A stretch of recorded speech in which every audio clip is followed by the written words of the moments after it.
10వ వచనాన్ని మనం చదువుకున్నాం. ఓల్డ్ టెస్టమెంట్ పాత నిబంధన పేజీ నంబర్ 752, పేజీ నంబర్ 752, యోబేలు గ్రంథం 1వ అధ్యాయం 10వ వచనాన్ని మనం చదువుకున్నాం.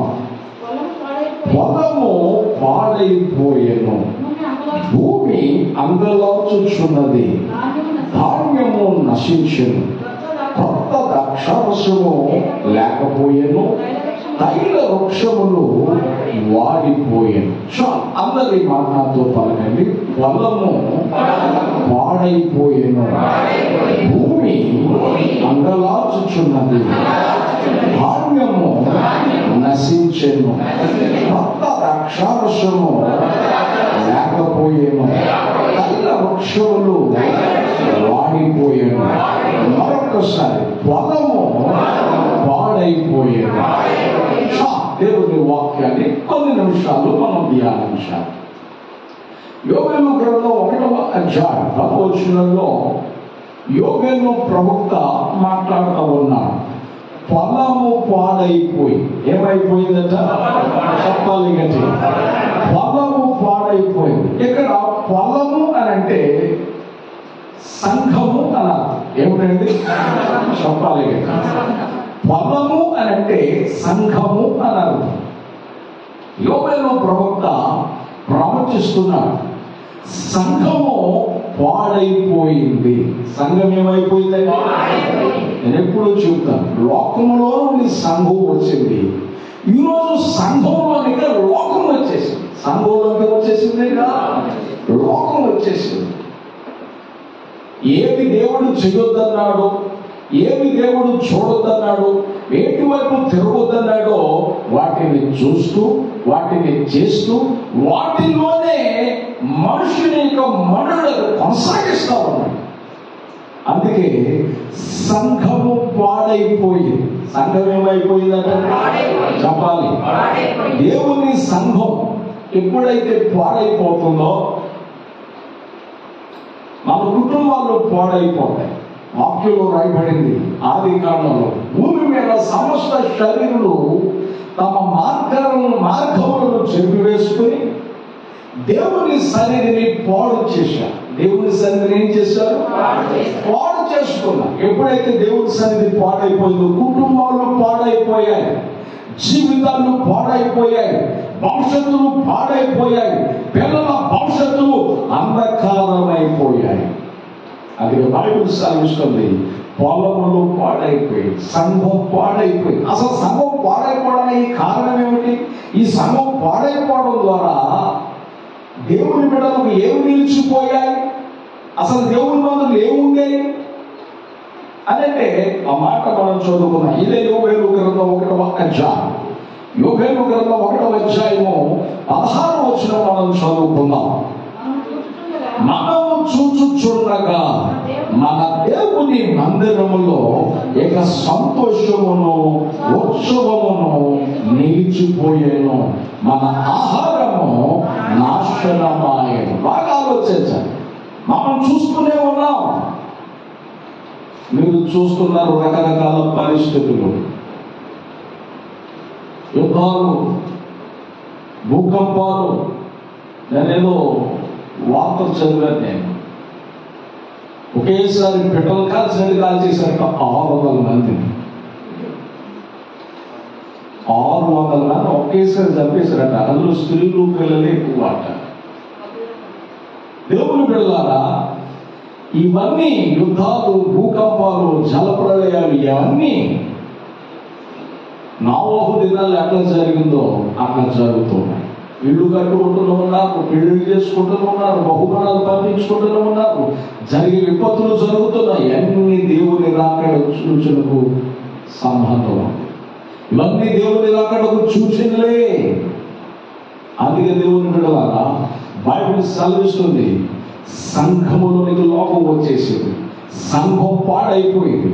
దేవుని బలమైన సంఘములో నీ పరిస్థితులు ఎట్లా ఉన్నాయి? నీ ఆలోచనలు ఎట్లా ఉన్నాయి? బైబిల్ సెలవిస్తూ ఉంది. దేవుని సంఘం పాడైపోవడానికి కారణం ఏమిటి? దయచేసి మాట మనం చదువుకుందాం. ఆ మాట మనం చదువుకోవడం చూడండి. ఆమోసు గ్రంథం యోగేలు గ్రంథం తర్వాత ఉంటుంది. ఆమోసు గ్రంథం 6వ అధ్యాయం 12వ వచనం మనం చదువుకుందాం. ఆమోసు గ్రంథం 6వ అధ్యాయం 12వ వచనం. గుర్రములు బండల మీద పరిగెత్తున అట్టి చోట ఎవరైనా ఎద్దులతో దున్నుదురా అయినను మా శక్తి చేతనే బలము తెచ్చుకుందని చెప్పుకొని మీరు బాగా ఆలోచించండి. వ్యర్థమైన దాని అందు సంతోషించుచున్న మీరు బాగా ఆలోచించండి. ఈరోజు సంఘంలోనికి లోకం వచ్చి లోకస్తుల కంటే చెడ్డవారిగా బైబిల్లో రాయబడింది. ఒక విశ్వాసి చెడిపోతే అవిశ్వాసి కంటే చెడ్డవాడిగా మారిపోతాడట. వాత వేయబడిన మనస్సాక్షి మనలోకి వచ్చేస్తుంది. అందుకే బైబిల్ ఆలోచన వ్యర్థమైన దాని యందు సంతోషించటం.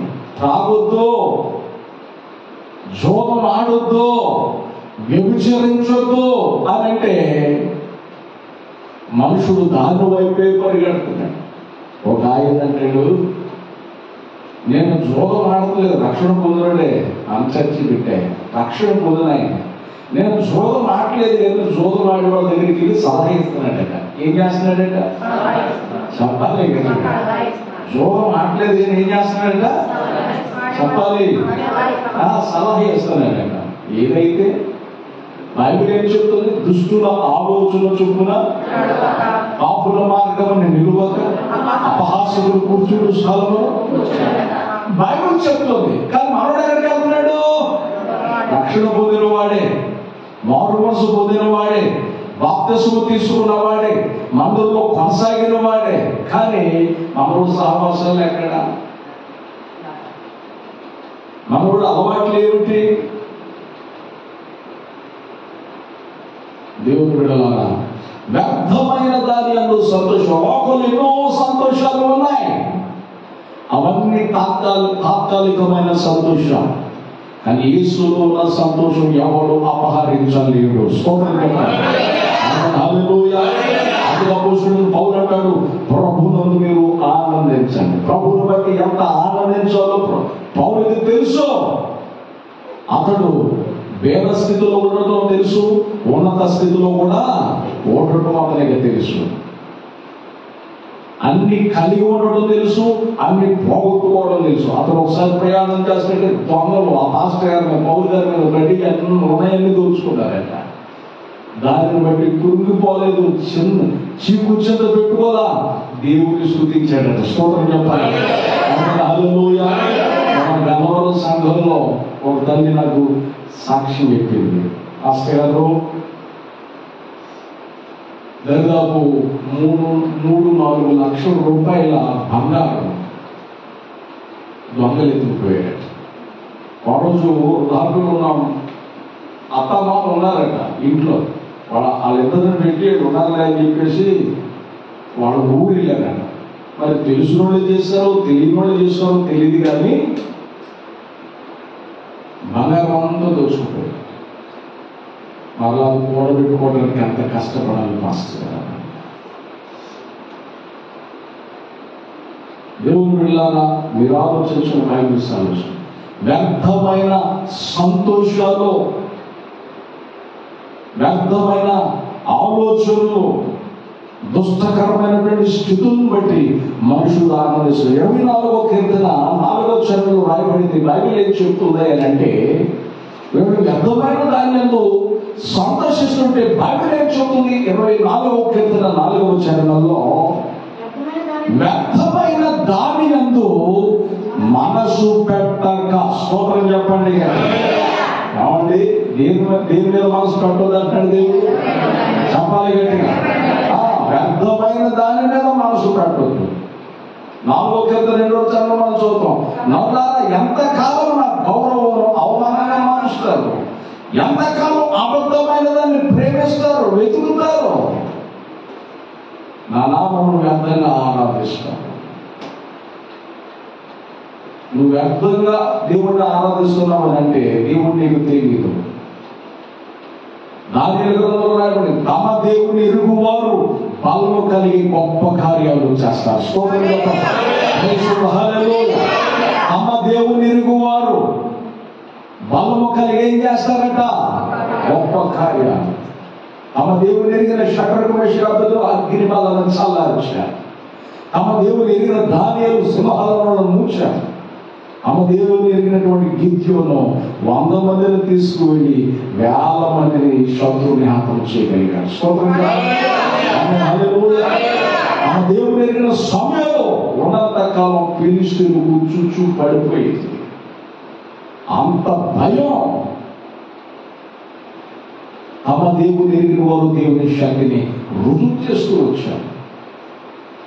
వ్యర్థమైన ధాన్యంలో వీళ్ళు సంతోషిస్తున్నారు. ఎంత వ్యర్థమైంది చేస్తూ దానిలో సంతోషించడానికి ఎట్లా పోరాడుతున్నారో చెప్పరా, ఏ విధంగా వారు పనిచేస్తారో చెప్పరా, ఆ మాట కూడా మనం చదువుకున్నాం. చూడండి, ఎఫెసీయులకు రాసిన పత్రిక 4వ అధ్యాయం. ఎఫెసీయులకు రాసిన పత్రిక 4వ అధ్యాయం 19వ వచనం. ఎఫెసీయులకు రాసిన పత్రిక 4వ అధ్యాయం 19వ వచనం మనం చదువుకుందాం. న్యూ టెస్టమెంట్ క్రొత్త నిబంధన. ఎఫెసీయులకు రాసిన పత్రిక 4వ అధ్యాయం 19వ వచనం. వారు సిగ్గులేని వారే, వ్యర్థమైన ధాన్యాలను ఆనందించే ప్రతి వారు గురించి బైబిల్ ఏం చెప్తుంది? సిగ్గులేని వారే. ఆ సిగ్గులేని వారై ఉండి నానా విధములైన అపవిత్రతను అత్యాశక్తితో జరిగించుటకు తమ్మును తామే కాముకత్వమునకు అప్పగించుకున్నారు. బాగా ఆలోచన. చెడు చేయడానికి వారు తమ్మును తాము అమ్మేసుకున్నారట, అప్పగించేసుకున్నారట. ఆ చెడు చేయడానికి వారు ఏం చేస్తున్నారో చెప్పరా? అత్యాశక్తి చూపిస్తున్నారట. ఏం చేస్తున్నారట? అత్యాశ. దేవుని బిడ్డ, నీ ఆశ ఎట్లా ఉన్నాయి? నీ ఆసక్తి ఏ రీతిగా ఉంది? దేవుని పట్ల నువ్వు ఆశ కలిగి ఉంటే దేవుడిని దీవిస్తాడు.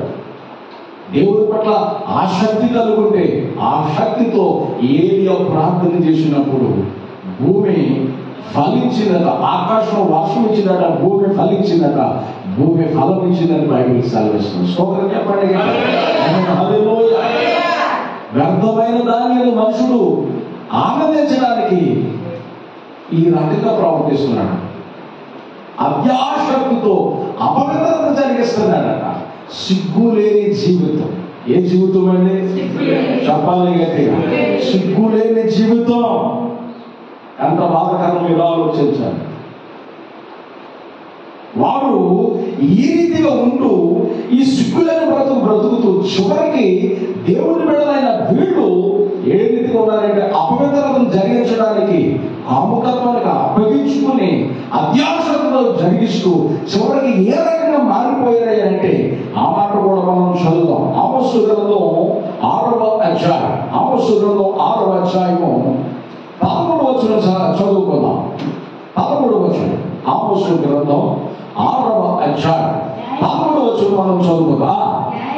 న్యాయమును ఘోరమైన అన్యాయముగాను, నీతి ఫలమును ఘోర దుర్మార్గముగాను మార్చేశారు. చూసారా?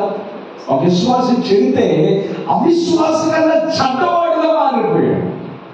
ఇశ్రాయేలు ఈ రకంగా మారిపోయాడు. గత వారం చెప్పాను, ఎవరు తిప్పివేయని అపోలా మారిపోయాడు. అంటే ఒక పక్కే కాలేడు కానీ తినేదానికి ఉపయోగం లేదు. ఉడికి ఉడకనట్టుగా ఉన్నాడు. ఇటు దేవునికి పనికి రావట్లేదు, ఇటు లోకానికి పనికి రావట్లేదు. దేవుని బిడ్డలారా, బైబిల్ సెలవిస్తుంది, ఎవరు తిప్పివేయని అప్పుల మారిపోయాడు. పనికి రాని వాడిగా మారిపోయాడు, పనికి మాలిన వాడిగా మారిపోయాడు.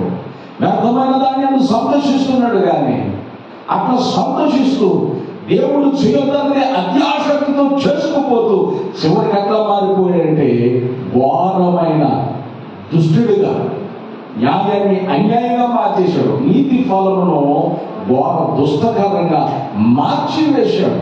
ఎంత బాధాకరమో ఆలోచించండి. ఎంత వేదనకరమో ఆలోచించాలి. అందుకే ఈయన గురించి దేవుడు ఏమన్నాడో తెలుసా? దయచేసి ఆ మాట చూడండి. అదే ఆమోసు గ్రంథం 8వ అధ్యాయం, ఆమోసు గ్రంథం 8వ అధ్యాయం 10వ వచనంలో మనం చదువుకుంటే, ఆమోసు గ్రంథం 8వ అధ్యాయం 10వ వచనం, మీ పండుగ దినములను ఏంటంట?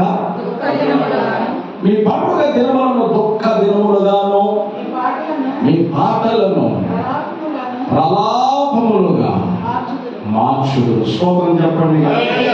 హల్లెలూయా. దేవునికి కోపం వచ్చింది.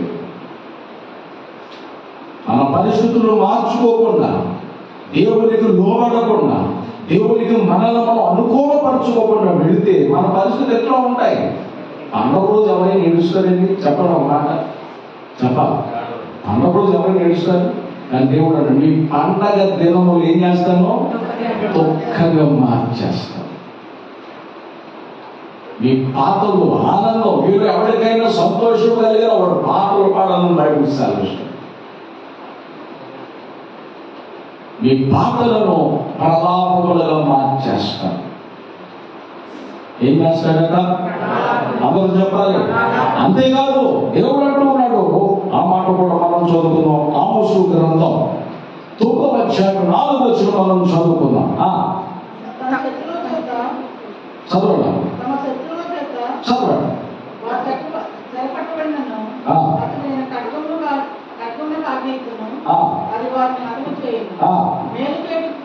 మేలు చేయుటకు కాదు, కీడు చేయుటకే నా దృష్టి వారి మీద ఉంచుడు.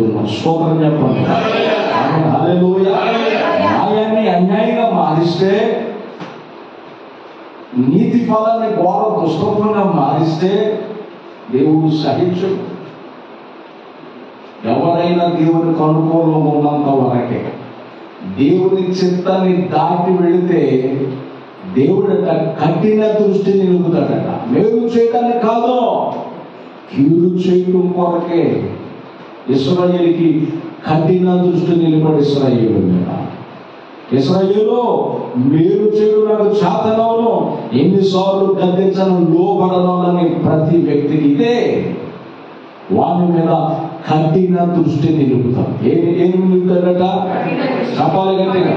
ఆ మాట చదువుకో మాట. యోబేలు గ్రంథం వెనక తిరగండి. యోబేలు గ్రంథం 1వ అధ్యాయం 3వ వచనం మనం చదువుకుంటే, యోబేలు గ్రంథం 1వ అధ్యాయం 2వ వచనం మనం చదువుకుంటే, 2వ వచనం, పెద్దలారా ఆలకించుడి, దేశపు కాపురస్తులారా మీరందరూ చెవిలోకి వినుడి.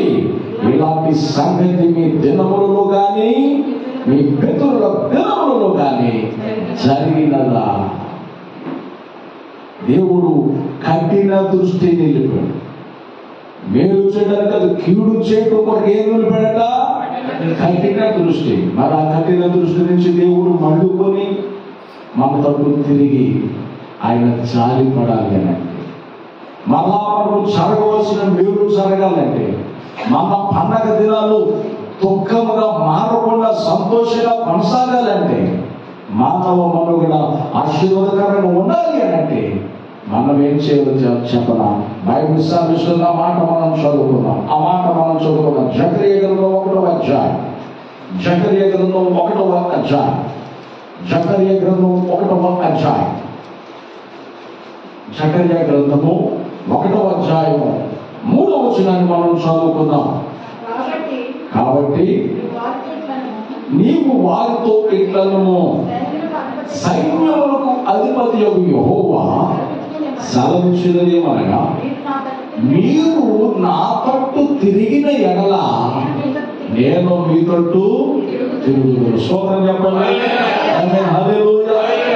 ఇదే సైన్యములకు అధిపతి యెహోవా. ఎవరు మీరు ఆలోచించండి. బైబిల్ సెలవిస్తోంది, మీరు నా తట్టు తిరిగితే అంటే నాకు అనుకూలంగా మళ్ళగలిగితే, నాకు అనుకూలంగా ఉండగలిగితే, ఇప్పుడు పశ్చాత్తాపడగలిగితే, సరి చేసుకోగలిగితే, నేను ఏం చేస్తానట? మీరు నా తట్టు తిరిగితే నేనేం చేస్తాను? మీ తట్టు తిరుగుతాను. అందుకే దేవుడు అంటాడు యోబేలు గ్రంథంలో మనం తెలుసుకోవడం. యోబేలు గ్రంథం యోవేలు గ్రంథం 2వ అధ్యాయం 12వ వచనం 13వ వచనం మనం చదువుకుందాం. యోవేలు గ్రంథం 2వ అధ్యాయం 12, 13 వచనాలు మనం చదువుదాం. ఇప్పుడైనను మీరు ఉపవాసం ఉండి కన్నీరు విడుచుచు దుఃఖించుచు మనపూర్వకముగా తిరిగి నా యొద్దకు రండి. ఇదే యెహోవాకు మీ దేవుడైన యెహోవా కరుణావాత్సల్యములు కలిగిన వాడు, శాంతమూర్తియు అత్యంత కృపగలవాడునై ఉండి తాను చెయ్యనుద్దేశించిన కీడులు చేయక పశ్చాత్తాపపడును గనుక మీ వస్త్రములను కాక మీ హృదయములను చింపుకొని ఆయన తట్టు తిరుగుడి. స్తోత్రం చెప్పండి. హల్లెలూయా. దేవుని బిడ్డ బైబిల్ సాధిస్తుంది. మనం ఆయన తట్టు తిరిగితే ఆయన కఠిన దృష్టి నిలిపాడు. కీడు జరగకముందే, నష్టం మన మీద రాకముందే, మన కుటుంబాల మీద దేవుని ఉగ్రత రాకముందే మనము దేవుని తట్టు తిరిగి పశ్చాత్తాపడితే కఠిన దృష్టి నిలిపిన దేవుడు శాంతమూర్తి. స్తోత్రం చెప్పండి. మించిపోయింది లేదు. ఇప్పుడైనాను నా తట్టు నువ్వు తిరుగు, మనపూర్వకంగా అడుగు, మనపూర్వకంగా ప్రార్థన చేయి. ఏ విషయం కొరకు నువ్వు అడుగుతావో మనపూర్వకంగా అడుగు, దేవుడు తప్పక చేస్తాడు. నువ్వు దేవుని తట్టు తిరగాలి. ఎవరి తట్టు తిరగాలి? నీ మనసును దేవుని తట్టు తిప్పు, నీ హృదయాన్ని దేవుని తట్టు తిప్పు, నీ కుటుంబ దేవుని వైపు తిరగాలి. నేను అడుగుతూ ఉంటాను, కుటుంబ ఆరాధనలు మన కుటుంబంలో జరుగుతున్నాయా? కుటుంబ ప్రార్థన మనం చేసుకుంటున్నామా? ఒకళ్ళున్నా, ఇద్దరున్నా, నలుగురున్నా, కుటుంబంలో ఉన్నా మీరంతా కుటుంబ ఆరాధన చేసుకోవాలి. స్తోత్రం చెప్పండి. నా గృహంలో పెళ్ళైన మొదలుకొని ఇప్పటి వరకు కుటుంబ ఆరాధన ఆగల. స్తోత్రం చెప్పండి. హల్లెలూయా. మా పెళ్ళైన మొదలుకొని మా కుటుంబంలో ఆరాధన ఇప్పటి వరకు ఆగల. కుటుంబ ఆరాధన చేసుకోవాలి. భాస్కర్ నాకు ఏ పాటలు వచ్చేయండి, నాకు ఏ వాక్యం వచ్చేయండి, భోజనం చేయడం వచ్చిగా అందరికీ చెప్పండి గట్టిగా, వచ్చిగా అది చేయటం వచ్చు. ప్రార్థన కూర్చొని కుటుంబాలు నీకు వచ్చిన పాట రాని పాట ఏదో ఒకటి వచ్చిన రాగంలో పాడుకొని ప్రార్థన చేసుకో. అదే కుటుంబం. స్తోత్రం చెప్పండి. చదువు వచ్చిన వాళ్ళేమో కాస్త వాక్యం చదువుకుంటారు, కాస్త ప్రార్థన క్లాస్గా చేస్తారు, క్లాస్గా మాట్లాడతారు. చదువు రాదు మాస్గా మాట్లాడతారు. స్తోత్రం చెప్పండి. క్లాస్గా ప్రార్థన చేసినా, మాస్గా ప్రార్థన చేసినా మార్కులు ఇచ్చేది ఎవరు? చెప్పాలి గట్టిగా. హల్లెలూయా. మనం చచ్చాక క్లాస్ ఆత్మ మాసాత్మ ఉండదు. అందరు తీసుకెళ్ళి ఉదయమంటలు పెడతారు. స్తోత్రం చెప్పండి. హల్లెలూయా. అందరికి ఒకటే స్థితి. ఇప్పుడున్నంత వరకే క్లాసు మాసు. అదేదో పాట నాకు నాటండి. స్తోత్రం చెప్పండి. మరి ఆయనకి ఎంత నాటో పక్క పైకూరు అయిపోయాడు. దేవుడు వెళ్ళారు. మీరు ఆలోచించండి. దేవుడు వాక్యం ఆలోచన. ఆయన అత్యంత శాంతమూర్తి, కృపా క్షమాపణ కలిగిన దేవుడు. మనమైన తట్టు తిరిగితే కఠిన దృష్టి నిలిపిన దేవుడు కనికరాన్ని నింపుతాడు. స్తోత్రం చెప్పండి. కనికరం కలిగిన దేవుడు మన తట్టు తిరిగి మనల్ని కనికరంతో నింపుతాడు. మనం ఎంతగా ప్రేమించే దేవుడు ఎవరైనా ఉన్నారా? ఎంత ముద్దాడే దేవుడు ఎవరైనా ఉన్నారా? అసలు వాక్యంలో రాయబడింది నిర్గమకాండలో, సంఖ్యాకాండలో మన దేవుడే యెహోవా మనకు సమీపం ఉన్నట్టు ఇక ఎవరైనా మనకు సమీపం ఉన్నారా? ఆయన మన మనలో విన్నట్టు లోకంలో ఎవరైనా మన ప్రార్థన మనలో విన్నారా? స్తోత్రం చెప్పండి. హల్లెలూయా. ఎంత మంచి దేవుడు. మన మంచిగా చెప్పేది మనం అనుకూలంగా మళ్ళాలి. దేవుడు అనుకూలంగా ఉన్నంత వరకు దేవుడు నేను ఎప్పుడు వదిలిపెట్టాడు. హీన స్థితిలోంచి హీనత స్థితిలోంచి ఉన్నత స్థితిలోకి దేవుడు నడిపిస్తున్నాడు. స్తోత్రం చెప్పండి. హల్లెలూయా. కాబట్టి దేవుని పెట్టాలా? దేవుని తట్టు మనం తిరగాలి. ఎవరి తట్టు తిరగాలండి? దేవుని తట్టు తిరగాలి. సంఘంలో మనం ఏ రీతిగా ఉన్నాం?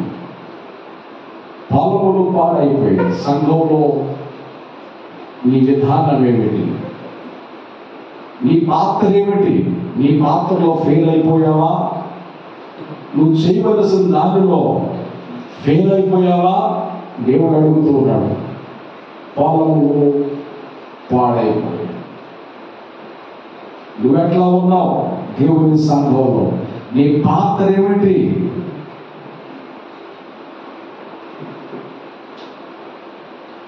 దేవుని బిడ్డలారా, సంఘంలో నీ పాత్ర ఏమిటో గుర్తించి సరిచేసుకుని పశ్చాత్తాపడి దేవుని తట్టు తిరిగి సరిచేసుకుంటే ప్రభు నీ తట్టు తిరిగి నేను ఆశీర్వదిస్తాను. తల వర్షాన్ని ప్రార్థన చేద్దాం. తల వర్షాన్ని ప్రార్థన